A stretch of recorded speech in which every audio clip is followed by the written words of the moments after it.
Ողջույն։ 100 տարի առաջ այսօրը մարտի 16-ին Ռուսաստանը եւ Թուրքիան առանց Հայաստանի կարծիքը հաշվի առնելու կնքեցին Մոսկվայի պայմանագիրը, համաձայն որի հայկական պատմական տարածքները Ռուսաստանը նվիրաբերեց Թուրքիային։ Այս եւ ներքաղաքական իրավիճակի վերաբերյալ զրուցելու ենք Հայաստանի քրիստոնյա ժողովրդավարական կուսակցության նախագահ Լևոն Շիրինյանի հետ։ Բարև ձեզ, պարոն Շիրինյան։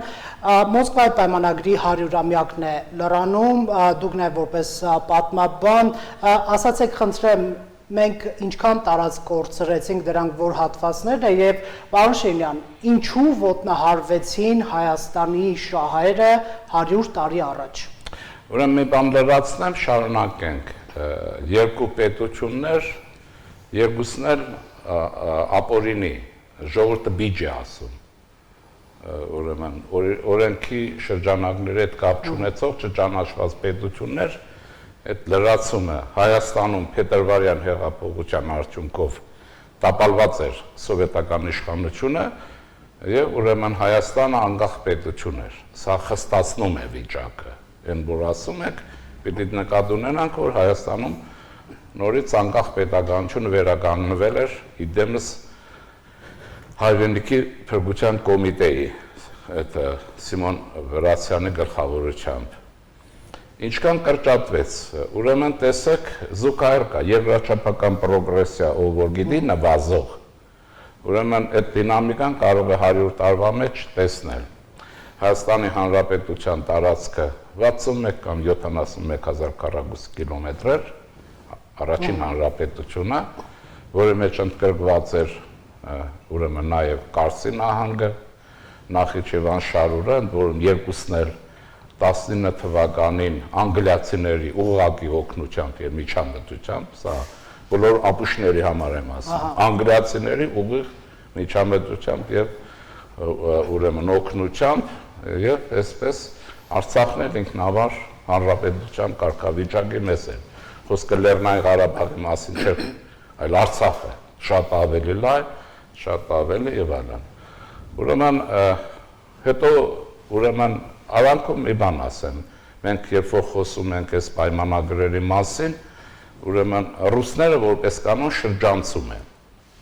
Շրջանցում են նաեւ ուրեմն հայ բոլշևիկները։ Ինչ պետք է ասեմ, նաև այսօր տգիտությամբ տառապող ճակերտավոր մասնակիցները։ Ուրեմն մինչև Մոսկվայի պայմանագիրը, որ օտարվեցին Նախիջևանը, Հայաստանից Սուրմալուի ընդգրկումով, օտարվեց Կարսի մարզը եւ այլն։ Մինչ այդ սովետական Ռուսաստանի կառավարությունը Հայաստանի Հանրապետության վերջին օրը կամ նոր Հայաստանի սովետական առաջին օրը, ուրեմն դեկտեմբերի 2-ի ժամը 4-ին ստորագրել էր դրօլեկրան պայմանագիրը։ Խորհրդայնացավ Հայաստանը։ Այո, խորհրդայնացավ Երևանի պայմանագիրը, որտեղ տեսեք ինչ է լինում, աստիճանաբար Հայաստանից պոկում է մեր ողերին բարեկամը, նվիրելով ողերին թշնամուն։ Իսկ ինչու մեր շահերը ոտնահարվեցին։ Հիմա ասեմ, ուժ չունեինք, այսքան բան։ Ուժ չունեինք, բայց շատ պարզ, այսօրվա հետ շատ զուգահեռ կա։ Այնտեղ Երևանի պայմանագրով, իսկ սա Հայաստանի արտաքին քաղաքական գերատեսչությունը պիտի անընդհատ եւ պատմագիտական, ասենք քաղաքագիտական շրջանակները ոչ միայն այս երկու պայմանագիրը նկատի ունենան, այն կարծես, այլ Երևանի պայմանագիրը միակ փաստաթուղթն է, օրինական փաստաթուղթը, որ Հայաստանի Հանրապետությունը որպես ելակետային փաստաթուղթ ստորագրել է Ռուսաստանի հետ, այս սովետական Ռուսաստանի միակ ելակետային։ Եվ այդ պայմանագրով Երևանի նահանգ ամբողջապես երրորդ կետն է, երբ որ տարածք սահմանում, սովետական Ռուսաստանը դիտում էր Հայաստան, որի մեջ էին նորից Սուրմալուն, որի մեջ էր ուրեմն Նախիջևանը այդ։ Բայց արդեն այդ պայմանագրով օտարված էր Կարսի մարզը։ Ուրեմն այստեղ օտարեցին սա, չրթեց գցեց Թուրքի երախը, սովետականացավ Հայաստանը, հետո մինչև արդեն 21 թվականի մարտի 16-ը այդ նույն ձևով օտարեց նաև Նախիջևանի խնամակալությունը։ Խնամակալությունը։ Ինչով է մեզ հետաքրքրում պարոն Շիրինյան։ Արդեն այս շրջանում 67 այդ շրջան տարավ 30 31 այսօր կա։ 29 չէ, 31-ի չափ եղավ, հիմա 29.8 այսօր էլ որ այս կողապետությունը ոռնում է, եթե պատմաբան ունեին կամ ունեն մասնագետ, պիտի իմանան, որ այսօր վերականգնվում են այն սահմանները, որ իրենց ուրեմն նախնիները բոլշևիկյան Հայաստանը կնքել է։ Հիմա այս կան, ուրեմն մինչև դա բան, այսինքն դինամիկան ինչու ասեցի, տեսեք, երբ մեկ, կեսից մի քիչ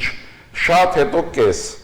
Արցախ այս վերջին պատերազմում ըստ էության կիսվեց Արցախը։ Հիմա եկեք հարցը ձևավորենք 100 տարի անց Մոսկվայի պայմանագրից մենք գրեթե նմանատիպ մի սցենար ունեցանք, երբ Ռուսաստանի Դաշնության այս պարագայում եւ Թուրքիայի ձեռամբ կրկին հայ ժողովուրդը տարածքներ է կորցնում, այս անգամ Ղարաբաղում, այսինքն այդ համաձայնագիրը ճիշտ է մենք ենք պատերազմի կողմ եւ ասում է որ մենք պարտություն կրեցինք, բայց այդ համաձայնությունը կայացվում է Ռուսաստանի եւ Թուրքիայի ձեռամբ։ Պարոն Շիրինյան, ինչու է պատմությունը կրկնվում։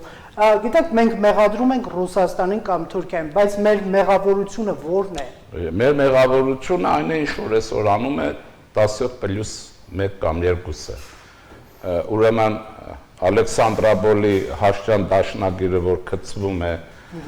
նախկին կառավարության, հանրապետության կառավարության վրա, այդ նույն բանն է, ինչ որ եղավ նոյեմբերի 8-ին, արդյունք ունես, ինքը հրահրել է, ինքը կազմակերպել է, այստեղ էլ հայ գեներալների մեջ է ինչ-որ բաներ եղել, չէ, լավ չեն կռվել, փախել են, կառավարման համագարկն է փչացել, իսկ 20 թվականին հայ բոլշևիկները Բաքվից եկած բռիչկաներով, սայլերով եկել էին։ Կարսը անգում է ունեցել 20 թվականի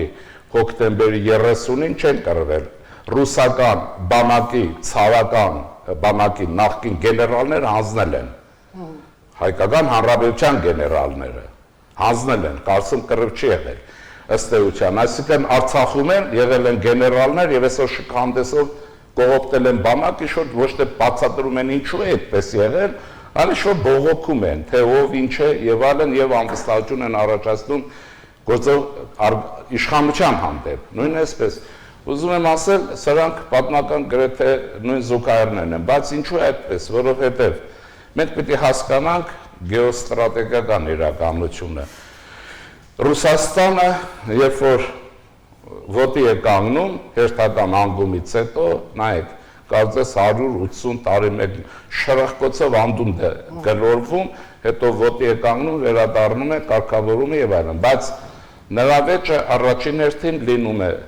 Փրկարարի պետության դեմ Անգլիայի,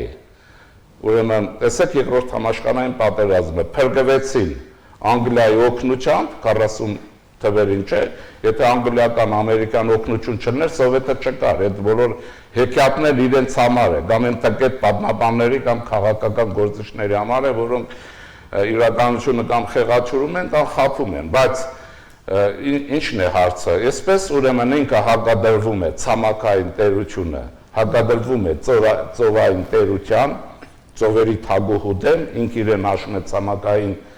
ուրեմն թագավոր, հա, եւ հակադրվում է, հենց որ անգլոսաքսոնական աշխարհին է հակադրվում, հիշում է Գերմանիային, Հիտլերին, հիշում է ուրեմն Թուրքիային, եւ այստեղ դաշինք է առաջանում երկուսի միջեւ, այսօր Պուտինյան Ռուսաստանը, չէ, փոխանակ Ելցինից հետո ժողովրդավարական տենդենսներն ուժեղացներ եւ Կերենսկու նույնն եղել Կերենսկու պատկերով են դեմոկրատական զարգացող Ռուսաստան ունենար, վերադարձավ համաշխարհային ճիվաղի ստալինյան կոնցեպցիային եւ երկիրը աղքատություն չգիտեմ ինչ եւ այլն չզարգացում զենքով հակադրվեց Ամերիկային եւ Անգլիային, չէ՞ այսօր եւ ահա այստեղ իրեն օգնության է վերադառնում իր ուրեմն ցակումնաբանության մեջ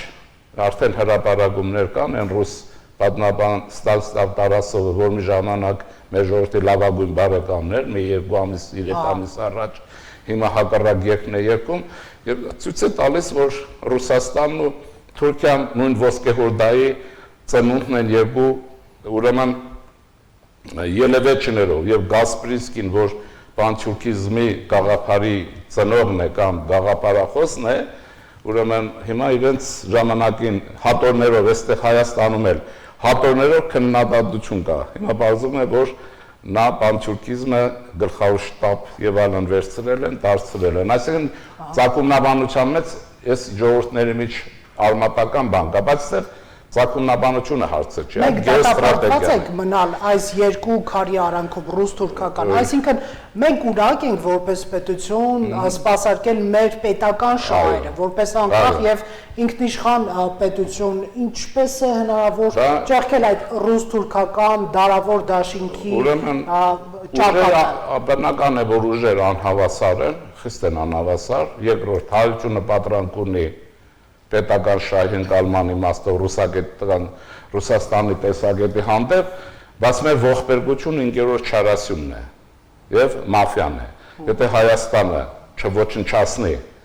5-րդ չարասյունը եւ կոռուպցիոն այս համակարգը, մենք դատապարտված ենք ընդմիշտ։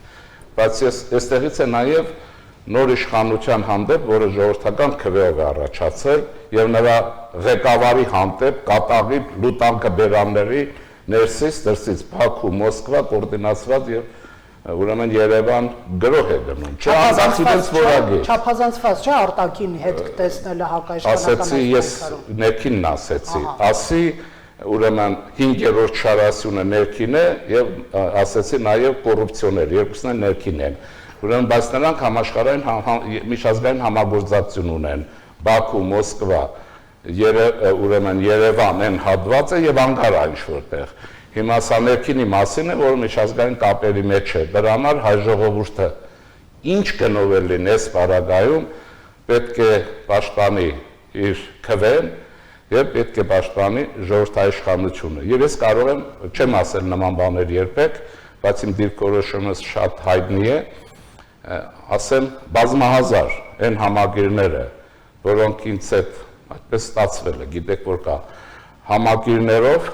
նոր ձևավորվող Հայաստանի քրիստոնյա ժողովրդավարական կուսակցությունով եւ անձամբ իմ նախաձեռնությամբ մենք պաշտպանում ենք հեղափոխության իդեալները եւ նրա այսօր անկախ իր սխալներից, ճշտից եւ այլնից վարչապետին եւ պաշտպանելու ենք, որովհետեւ Հայաստանի անկախության եւ պետականության եւ ժողովրդի հետագա անվտանգության հարցը կապված է կուրսի շարունակության հետ։ Պարոն Շեյնյան, հիմա տեսեք, Հայաստանի ներքաղաքական հարցերը նաեւ որոշակիորեն առնչվում են արտաքին քաղաքականությանը եւ տարբեր ուժային կենտրոնների։ Վերջին շրջանում այդ գենշտաբի հայտարարությունը 17 ուժերի այդ քաղաքական պայքարը ինչքանով ունեն արտաքին ֆոն։ Գիտեք ինչ կա, այստեղ շատ պարզ է, ներքինը հասկա 5-րդ շարասյունը միջալոց ասեմ, մեր ժողովուրդը իմանա, որ 5-րդ շարասյունի այդ արտահայտությունը առաջացել է Իսպանիայի ազատագրական պայքարի ժամանակ 36-7 թվականին Ֆրանկոյի շրջանում, երբ իսպանական կոմունիստները պայթեցնում էին, Կոմինտերնի անդամ էին, չէ, Մոսկվայի հրահանգով պայթեցնում էին իսպանական պետությունը, Ֆրանկոն ջախջախեց, եւ այդտեղ 5-րդ շարասյուն արտահայտությունը այդտեղ առաջացել, բայց 5-րդ շարասյունը գործնականում կիրառվել համաշխարհային պատմության մեջ առաջին անգամ Հայաստանում, հայ բոլշևիկների միջոցով, հայ Նիկոյան, որը Բաքվում էր, այստեղ փալասները, դա Աղասի Խանջյանը դեմք չեր այդ օրը եւ այլն էլի հայ հեղկոմ կոչվածը, սա 5-րդ շարասյունն էր։ Եվ նայեցեք Զուկայրը 20 թվականին նույն Զուկայրները կան, առաջին անգամ ռուս-թուրքական Ռուսաստանը Թուրքիայի հետ միասին կիսեց Հայաստանի անկախ հանրապետությունը եւ անկախությունը փաստորեն վերացրեց, իսկ 39 թվականի սեպտեմբերին Ռուսաստանը ֆաշիստական Գերմանիայի հետ կիսեց Լեհաստանը։ Եվ հայտնի է նաեւ, որ ըստ էության, եթե չլներ սովետական իշխանության աջակցությունը Հիտլերի իշխանության չէր կա։ Սա ասեմ հատուկ, ինչի համար Սերեբրո Ռոբերտ, որտեղ այդ պատրանքները կա, ասում են ինքը չի բերել, ինքն է բերել, ինչու, որովհետեւ սոցիալ-դեմոկրատներին եւ կոմունիստներին չթողեց իրար միանալու։ Կոմունիստները պայքարում են սոցիալ-դեմոկրատների դեմ, եթե միանային Հիտլերն իշխանության երբեք չէր կարողացել։ Հիմա դա ինչով է զուգահեռում։ Զուգահեռ կիսեցին Հայաստանը, մոդելը կիրառեցին Լեհաստանի վրա։ Ստեղծեցին 5-րդ շարասյուն հայերի վրա, ուրեմն փալասի, տականքի, հայրենազուրկ Դրանց մի մասը ընդհանրապես Հայաստան չէր տեսել հայ բոլշևիկների մասին խոսքը, այդ մոդելը ուրեմն կիրառեցին 540 Իսպանիայում։ Այսինքն փորձը չի բանանում, որտեղ մի խոսքով սրանք գեոստրատեգիական շարժեր են, հիմա մեր խնդիրը կարծում եմ այս պատմությունն իմանալով ինչի մեջ է, որ ասում եք անվտանգություն է։ Բազմավեկտոր քաղաքականության միջոցով, բացի Ռուսաստանը, գտնել խոշոր տերությունների հետ հարաբերության եւ տարածաշրջանի պետությունների հետ ազդեցիկ հարաբերության որոշակի սինխրոն կամ հարմոնիկ դասավորվածություն, դա դժվար է, բայց իրականանալի եւ երկրորդը ուրեմն երկրում անկախություն եւ այլն ամբողջովին վերականգնել։ Հայաստանի Ռուսաստանի հետ հարաբերությունները, Ռուսաստանը պիտի իմանա, հատկապես ասում եմ արմյաշկեքին, այն մարդկանց, որոնք Ռուսաստանի կենտրոնական հեռուստաընկերություն լուտանք են թափում Հայաստանի Հանրապետության վրա եւ Հայաստանի գործող իշխանության հանդեպ։ Սրանք պետք է դիտվեն Բելսրոնա նոր գրանդ է Հայաստանի, հայերի մասին է խոսքը, այն բոլշևիկների, որոնց ծերունները գաղափարական ժառանգ, այս իմաստով մենք այդ հնարավորությունն ունենք եւ այս պայմաններում, եթե իշխանությունը պետք է շատ զգուշ լինի, հանգարց ժողովրդի աջակցությունը դրսում եւ ներսում ժողովրդի աջակցությունը կարողանա պահել եւ բարձրացնել մեր հարաբերությունները իր հետ իրական գործընկերության մակարդակի դուք դա ստրատեգիա։ Իսկ Ռուսաստանը դրան պատրաստ է իրական գործընկերություն է։ Եթե ժողովրդի աջակցությունը չլներ, պատերազմից հետո նոր իշխանությանը, նոր այս գործող իշխանությանը վաղուց իմացեք, որ Հայաստանում հեղաշրջումը հաջողվել էր եւ այն ուրեմն երևի մարդասպանություն էր եղել, երբ որ այստեղ չգիտեմ ինչ-որ ամբողջ գրոհում էր կառավարության շենք, հարցը կփակեին եւ Վազգեն Մանուկյանը կարիք չէր ունենա բստերեր անընդհատ խառնակցություններ կրակը թեժ պահելու համար, հարցը փակված կլներ եւ այլն։ Ուրեմն կամ էլ հետո այս բանը չէր գնա։ Հիմա սրանք դա նշանակում է, որ Ռուսաստանը չի կարող հաշվի չառնել եւ ասեմ առասարակ ընդհանրապես շատ դժվար է ժողովրդի աջակցություն ունեցող կառավարությանը տապալել, շատ դժվար է, բայց այդ կառավարությունը պետք է այնքան զգայուն լինի, որ ժողովրդի աջակցությունը հանգարց չգործնի, իսկ ժողովրդի աջակցությունը կորցնի, եթե ռեֆորմները չանի։ Դուք ասում եք տապալել, Փաշինյանի տապալելու ծրագիրը դա զուտ ներհայաստանյան օրակարգ է։ Կարծում եմ ներհայաստանյանն է եւ արտաքին աջակցությունով է։ Արտաքին։ Եթե չէ սրանք ոչ էին դիմանա, եթե որ սրանց դատեր էսպես ակնհայտ է Հայաստանի կողոպտիչներ ուր են փախչում, Ամերիկա են փախչում, Ֆրանսիա ուր են գնում, որին բռնում է, չէ, գործ հարուցվեց բոլորի վրա, այսինքն բոլորը ավել նախկին պաշտպանը Ռուսաստանում են։ Ու բարձրացած Չեխոտկա է, առողջություն չունի Գերմանիան պիտի բուժվի մինչև կորոնա եւ բայց փախուստի վայրը Ռուսաստան է։ Ասենք եթե Ամերիկա կփախչեն, ես առաջարկում եմ Ամերիկա փախչեն, որովհետև այնտեղ կգնան Մայամի բիչ եւ այլն, կգնան վայելեն, թող փողերը այնտեղ վայելեն, ինչու են անում Ռուսաստան եւ խրվում ռուսական ուրեմն ճահիճում։ Նշանակում է հովանավորություն ունեն, այնտեղից չեն վերադարձնի եւ այլն։ Այնտեղ դատախազ կա, հիշում եք այն ինչ-որ մի դատախազ էր, էլի, օրենքից էր խոսում բան էլի, եւ այլն, նույնիսկ նա օրենքի հետ առնչություն ունենալով Հայաստանի իրավապահ մարմնի, հա, համակարգի պատասխանատուն անգամ փախչում է Ռուսաստան, այ քեզ իրավապահ, այ քեզ իրավագետ։ Հիմա էլ որ շարունակեն ձերբակալությունները, էլի Ռուսաստան են փախչելու կամ էլ Պակիստան հավանաբար։ Հիմա տեսեք, արտահերտ ընտրությունների թեման է այսօր ներքաղաքական ոլորտում քննարկվում, ըստ էության ԲՀԿ-ն եւ Լուսավոր Հայաստանը հայտարարում են, որ պատրաստ են գնալ արտահերթի Նիկոլ Փաշինյանի հրաժարականի պարագայում, բայց գիտենք, եթե վարչապետը հրաժարական տա, միևնույնն է իր օրոք կամ փոխվարչապետի օրոք է կազմակերպվելու այդ ընտրությունը։ Հիմա ինչ է կարծում Ռուսաստանի Դաշնությունը ում վրա է այսպես ներդրում կատարելու այս ընտրություններում, արդյոք դա կարող է լինել նույն Ռոբերտ Քոչարյանը կամ այսպիսի տեսակետներ են հնչում, որ Նիկոլ Փաշինյանի հետ էլ ոնց որ թե այդքան բարդ չէ աշխատել Ռուսաստանի համար, հաշվի առնելով, որ այս նոյեմբերի 9-ի այդ հայտարարությունը ստորագրեց Նիկոլ Փաշինյանը եւ կարծես թե անխոչնդոտ իրականացվում է։ Ով է լինելու Ռուսաստանի ֆավորիտը այդ ընտրություններում։ Բայց մենք ինչի ենք հարցում, հիմա Ռուսաստանի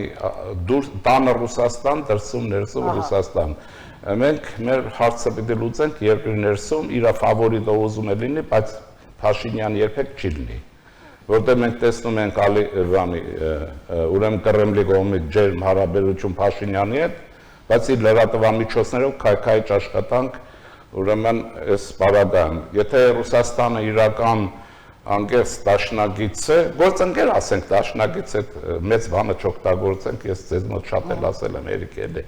Ուրեմն նա վաղուց սրանց հայտարարել, որ քո գողերի հետ ինչ ուզում ես արա։ Այս ժամ ժողովրդի դժգոհություններ չի, 2 օրում դրանց հարցերը կլուծեին։ Ենթադրում եմ, էլի։ Այնպես որ ով է լինի, չի լինելու Հայաստանի ժողովրդի անկախության քվեայի տեխնազում, դուք էլ լինեք, չեք լինելու։ Բայց երբ կարող ենք հաջողության ունենալ, մենք կունենանք այն ժամանակ, երբ ներքին կայունություն կունենանք, եւ Կրեմլը չէ, ով ուզում է լինի, բոլորն էլ հաշվի կառնեն։ Իհարկե դժվարություններ կառաջացնեն։ Հիմա, բայց ես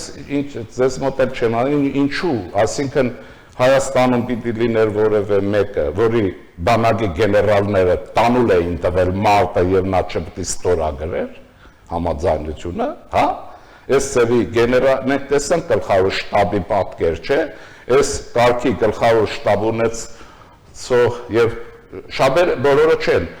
այս կարգի զորահրամանատար ճագերտում ունեցող պետության բանակը պետք է հաղթեր, հա, այս բանը հարցազրույցների, սրանք հարցազրույցի գեներալներ են, բարձվեց, որ այսինքն այս իմաստով ինչ նշանակություն է, դուք էլ լինեք, պետք է ստորագրեք, որտեղ ձեր բանակը դրել են այդ վիճակի մեջ։ Բայց Նիկոլ Փաշինյանին քաղաքական սխալ որոշումներ կայացնելու մեջ օրինակ ավելի շուտ չկանգնեցնել եւ մյուս մեղադրանքը, որ Ռուսաստանի հետ այնքան փչացրեց Նիկոլ Փաշինյանը հարաբերությունները, որ մեզ լավ չօգնեց։ Ուրեմն տեսեք ինչ է լինում։ Ուրեմն առաջի հանրապետության ղեկավարությունը, որ շատ կրթված էին առաջի հանրապետության, Ռուսաստանը կիշտ մարդկանց չէր սիրում, Օհանջանյանն էր, չէ, ասենք ում ասեմ, որոնք լավագույն եվրոպական կրթություն ունեին շատերը։ Ուրեմն սրանց արտում էր այս կիսա ցնցոտիավոր խուժան բոլշևիկ ղեկավարներին սիրում էր։ Ուրեմն լավի վատի հարցը այստեղ չի։ Հիմա մնացածը այդ կեսով ես հարց եմ տալիս ընդհանրապես բոլորին, բայց ոչ ապուշներին։ Մի հատ օրինակ ասեմ միտեղ, որ պարտվող կողմի խնդրանքով հաղթող կողմը խաղաղության պայմանագիր է կնքում։ Այդպիսի դեպք, եթե դուք գտնեք մի հատ ասեք, ես այլևս Հայաստանը հանրապետություն կթողեմ, կգնամ։ Եթե լավ դաշնակից ունենաս, կարող է միգուցե ճնշել։ Չէ, այն ժամանակ բալանս կառաջանա, եւ այդ բալանսն առաջացավ այն ժամանակ հավասարակշռությունը, եւ Ռուսաստանը մեր հետակա պարտության մեջ տեսավ իր հետակա կրախը Անդրկովկասում թուրքական ազդեցության բացառիկ բարձրացումը, եւ մեր ժամանակ պիտի ենթադրենք, որ մեր բանակը, այդ գեներալները չէ, բանակը, այն գնդապետը, այն ովքեր որ կռվեցին, այն զոհվածը, կորածը եւ այլն առնակամ արեցին Ադրբեջանի բանակին, հավանաբար այդ շրջանում արդեն նրանք էլ գնահատեցին, որ իրենց հարձակման պոտենցիալը սպառվում է, այսինքն կնքվեց, իսկ այդ ընդհանրապես դա այսպեսի մի բան կա, գիտեք, չէ, 41 թվականի վերջերին ասում են, որ Ստալինը որը ժամ պատերազմի առաջօրեր փախել էր, դուք գիտեք թե չգիտեք, 22-ին որ հարձակվեց, այս ապուշը Կրեմլից փախել էր, գնացին 9-10 օր, թիվը չեմ հիշում, բայց դուք եք կարելի ամենտեղ, այդ քաղբյուրի անդամները վզից բերվեցին, բերեցին, նստեցին աթոռին, թե այս երկիրը կործանվում է առանց, այս շրջանում իշխանություն չեն փոխում, իսկ Հայաստանում ընդդեմ խրախուսում են, որ պիտի փոխեք, իրենք վզից բռնեցին, բերեցին, նստեցին եւ այլն, հետո բաներ կան, նյութեր կան, Սալոնին կարդան, հերիք է բոլշևիկ պատմաբան կարդան էլի, եւ նա ասում է, որ այո, եղել է Բերիային հանձնարարել Հիտլերի հետ լեզու գտնել, բայց այդ ժամանակ Հիտլերը ապուշ չէր, ջախջախված բանակով պետության հետ խոսեր, ըստ անհետ խոսակցություն է։ Պարոն Շիրինյան, այսօր Հայաստանում կարծես թե մանավանդ պատերազմից հետո հայրենասերների շքերթ է, մի խումբ հայրենիքն է փրկում, մի խումբ, չգիտեմ, այլ գործով է զբաղված, բայց տեսեք, երբ Ռուսաստանի Դաշնության նախագահը հայտարարում է, որ Արցախը Ադրբեջանի տարածքից միջազգային իրավունքի եւ կարգավիճակի այնպիսի սցենար է նկարագրում, որ հասկանալի է նա կողմ է Արցախի Ադրբեջանի ինտեգրմանը, Հայաստանի հայրենասերները ձայն չեն հանում, հա, իշխանությունը օրինակ կարող է կաշկանդված լինել հանրայնորեն քննադատելու Պուտինին, հասկանալի է երկկողմ հարաբերություններ են, բայց ընդդիմությունը նման այս դաշտը ինչու է լռում։ Դա 5-րդ շարասյունն է։ 5-րդ շարասյունն է։ Բայց հայրենիքի մասն է, չէ՞։ Դե հայրենիքը դուք տեսեք լուրջ մարդիկ, ասենք լուրջ որն է, միջին հայը, ու անընդհատ հայրենիքից կամ հայրենասիրությունից չի խոսում։ Ինչ պետք է անի ապրում է նորմալ կյանքով, ապրում է նորմալ կյանքով։ Հիմա ինչ են ասում, եթե ասում է 1000 անգամ հալվա ասես ու բերանը չի քաղցրանա։ Դրա համար ասում են, չէ, հայրենասիրությունը սրիկայի պահվածքի բանը, փախուստի վերջին հանգրվանն է։ Այնպես որ դրանք տնենք, այսինքն լուրջ բան չի տա։ Հայրենիքը այն է, որ շենացնում են, պետության համար են կանգնած, ծառայում են եւ այլն, ամեն օր արարում են եւ հայրենիքում խնդրեմ չեն առասում։ Նայեք, սեփական ժողովրդին, որը մեկի տգիտության, ապուշության հետ բարգայելի ասել եւ քինախնդրության եւ չգիտեմ մեծամտության, իհարկե գավառական մեծամտության պատճառով ժեղ եւ այլ չի անվանի։ Այսինքն ո՞րն է հայրենիքը, ասա բաբո ո՞րն է, այդ Շիրազից լսել եք իր ժողովրդի ասել մի թթուխոս Թումանյանից, Չարենցից եւ այլն։ Սրանք գավառական մեծամիտներ են, մեկը մի քիչ վարժապետ են, էլի, մեկը ակադեմիկոս է, մեկը չգիտեմ, բանվոր է եւ այլն, էլի, լուրջ մարդիկ դրան ինչ ասեն, դա ասելու էլ չի, հիմա խոսելու էլ չի, այդպես պետք է ապրել։ Լավ, արտերտ ընտրությունների թեմայով մեր զրույցը ավարտենք, պարոն Շահինյան։ Ինչպես նշեցինք, որոշակի այսպես կիսակոնսենսուս կա իշխանություն եւ խորհրդանական ընդդիմություն հարթակներում, բայց 17 ուժերի այդ առաջնորդը Վազգեն Մանուկյանը պնդում է, թե պետք է ամեն գնով կանխել այս իշխանության օրոք արտերտ ընտրությունների անցկացումը եւ նախ հետաքրքիր է, որը կարող է լինել այդ ամեն գինը Վազգեն Մանուկյանի ասած եւ երկրորդը ձեզ ինչ ասաց Լևոն Տեր-Պետրոսյանի այդ հայտարարությունը, ինչի մասն էր դա, Նիկոլ Փաշինյանի հրաժարական ապաստան արտերկրում, հա, եւ արտերտ ընտրություն։ Ուրեմն տեսեք ինչ կա։ Նախ Վազգեն Մանուկյանը ցայտնոտի մեջ է։ Ինքը երբ որ բանակի վերնախավի հետ, երրորդ հանրապետության բանակի վերնախավի հետ որոշակի համագործակցություն ուներ, կարելի էր մի քիչ վախենալ։ Հիմա դա ցայտնոտի մեջ իր համար խոսում է, դուրս է տալիս։ Իրենը, եթե իշխանությունը լուրջ է, նրան քրեական գործով հարցը պիտի փակի, բազմաթիվ պատճառներով, որովհետև այստեղ շրջանցվում է ընտրության պարագան, սահմանադրականությունը, ոչ թե սահմանադրությունը, այս պարագայում եւ նա իր համար անհանգստություն է առաջացնում անընդհատ։ Բայց այստեղ մի բան ասեմ, յուրաքանչյուրը պիտի նկատի, որ պատերազմից հետո մինչև այսօր կայուն, ամփոփողը անկայունությունը տևական պահերն է, մշտապես անկայունություն, սա շատ կայուն է, սա նշանակում է, որ մինչև գլխավոր շտաբի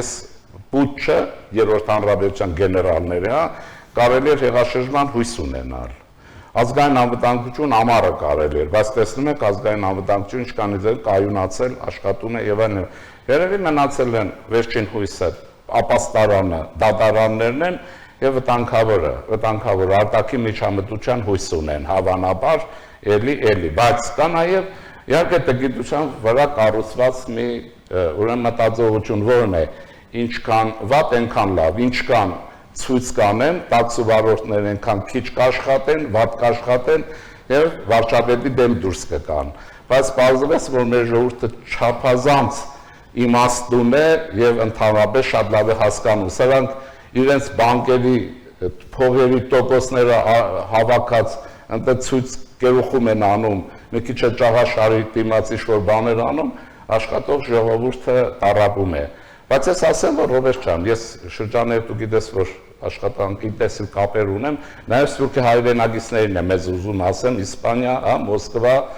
Լոս Անջելես, ուրիշ տեղ, որոնք անընդհատ ասեմ, որ Հայաստանում վիճակը այդքան էլ լավ չի, բազապես հեղափոխությունը փշրել է երրորդ հանրապետության պատրանքը, այն ֆասադը, որից կեղտը կներեք, փրփուրը դուրս է եկել եւ այդ փրփուրը արդեն տարբեր տեղեր ձեռքծելով ինքը իրեն երրում է, երևի պետք է սպառվի, բայց իշխանությունը պետք է շտաբ ինչի համար, որովհետև քաղաքագիտության մեջ պետությունների ես երեք եմ ասել առաջին անգամ այսօր էլ ուզում կրկնեմ, մի տերմին ունի, չկայացած պետություն, failed state, եթե այս կլիշեն մեզ կպավ մեր պետությանը համաշխարհային քաղաքական շրջապատում չենք ունենա, իշխանությունը պատասխանատվություն ունի այս վիճակը ուրեմն փակելու, նա շտապ պիտի լուծի, չէ, ոստիկանությունը այդ ցավը տանը, օրենսդրությունը ինչ արտահայտ ընտրություն, 50 հոգի դժգոհ են, հետո գոռում են, գոռալով չի, շատ, ասենք պետք է հավաքի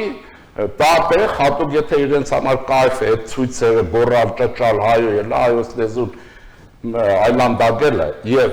հակամշակույթ տարածելը, որտեղ քաղաքական մշակույթը հակամշակույթի են վերածել, առաջարկներում կոյայի ծորում հսկա տեղ հատկացնեն, միկրոֆոն տան, պետական թող ինչքան ուզում են ցույց անեն, որտեղ իրենք ոչ աջակցություն ունեն հանրային, ոչ սոցիալական բազա ունեն անցյալի ուրեմն լութոկրատական իշխանության հզոր բազան, այստեղ է իրենց ուժը, եւ միջազգային աջակցություն, բայց միջազգայինը կսպառվի, որովհետեւ այդ հնարավոր չի երկար պահել, հարցը պիտի փակել։ Հիմա Լևոն Տեր-Պետրոսյանի պարական է։ Այսպես ասեմ, այդ բանը, ուրեմն Բագունցը ալբական մանուշակ հիշում եք, նկարագրում է մի հրաշալի բան, ասում է բզեզը այդ մանուշակի թերթերի մեջ բզզալով երջանիկ կյանքեր ապրում, գիտեր աշխարհն այդպես երջանիկ է։ Սրանք նվաճել են Հայաստանի Հանրապետության ուրեմն բանը Երևանի Բաղրամյան Դեմիրճյան այդ փողոցները գետտոյի են վերածել եւ Հարլեմում երջանիկ իրենց համար ինչ-որ բաներ են անում, ժամանակ են անցկացնում։ Բայց ասեցի վտանգը ինչի մեջ է, պիտի շտապ փակել այդ հարցը։ Իսկ Լևոն Տեր-Պետրոսյանը ասած եմ, չեմ ուզում երկարացնել, որտեղ մարդուց զարլաչուն եմ, երբ տեսել եք, ես առանձնապես նրա հետ իմ հարցերը փակել եմ 1996 թվականի մի բան ասել, որովհետև 96 թվականի նոյեմբերի ուրեմն 11-ին Գոլս Արմենի թերթում հոդված ունեմ գրած «Призрак национальной революции», ասել եմ Լևոնի արածը Հայաստանի պետության դեմ տակ այնպիսի ականդրես մի օր պարտելու է հեղափոխության տեսքով, ով ուզում է թող գնա կարդա։ Այս մարդիկ, սա մի բան է ինձ հուշում, այս մարդը ինչ է, ողերին թշնամիներ են, չէ, իրար ատում են, դե հայտնի է էլի, որ չեն ռոպերտ իրան ինչ ասես իրար ասում են, չէ, բայց ենթադրում են, որ սրանց ծագումնաբանությունը շատ նույնն է եւ շատ վախ ունեն հեղափոխության հաղթանակից ջրերի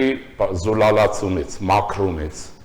Շնորհակալություն այս զրույցի համար, հարգելի հեռուստադիտողներ, Ֆակտոր TV տաղավարում հյուրընկալել ենք Հայաստանի քրիստոնյա ժողովրդավարական կուսակցության նախագահ Լևոն Շիրինյանին։